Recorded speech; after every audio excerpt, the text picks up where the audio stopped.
کوئی کہتا ہے لاہور ڈوب رہا ہے لیکن علی حجویری نے کچھ نہ کیا، قصور ڈوب رہا ہے لیکن بلے شاہ اور کمال چشتی نے کچھ نہ کیا، قادر آباد ڈوب رہا ہے لیکن نوش و پاک کچھ نہ کر سکے، پاک پتن کے اطراف ڈوب گئے لیکن بابا فرید نے کچھ نہ کیا۔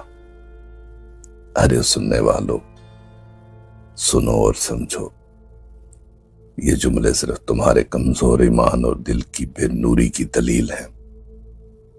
یاد رکھنا ہر چیز پہ قادر مطلق صرف اللہ تعالیٰ کی ذات ہے، حاجت روا اور مشکل کشا صرف اللہ تعالیٰ ہے، اولیاء کرام اللہ کے بندے ہیں، اس کی نشانی ہے، مگر خالق، مالک اور قادر صرف اللہ ہے۔ کرامت کوئی کہانی یا افسانہ نہیں، قرآن اور حدیث اس کی گواہی دیتے ہیں۔ اللہ تعالیٰ سورہ ال عمران کی آیت 37 میں فرماتے ہیں، جب بھی زکریا علیہ السلام مریم کے پاس محراب میں آتے تو وہاں انہیں کھانے پینے کا سامان ملتا۔ وہ پوچھتے ہیں مریم یہ کہاں سے آیا؟ مریم جواب دیتی یہ اللہ کی طرف سے ہے۔ یہ حضرت مریم کی کرامت تھی کہ بے موسم رزق ان کے پاس آتا تھا۔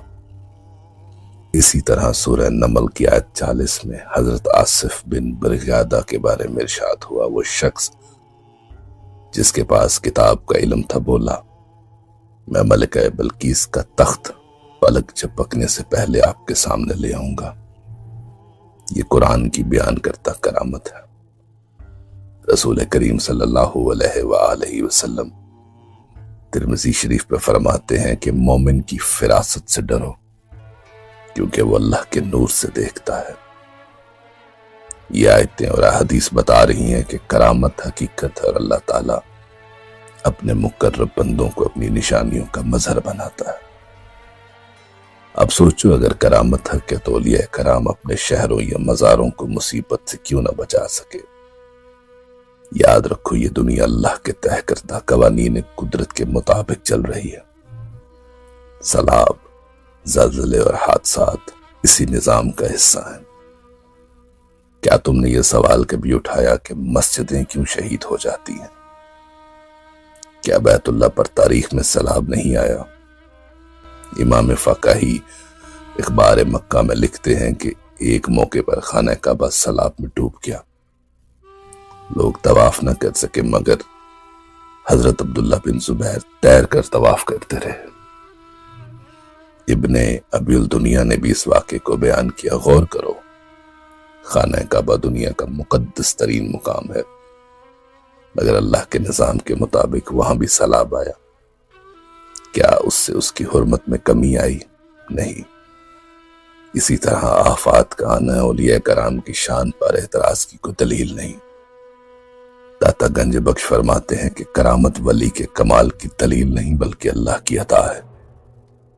اصل کمال یہ ہے کہ بندہ اللہ کی عطاعت میں کامل ہو اور اس کی رضا پہ راضی رہے۔ ولی اپنی مرضی سے کرامت ظاہر نہیں کرتا، کرامت اس وقت ظاہر ہوتی ہے جب اللہ چاہے۔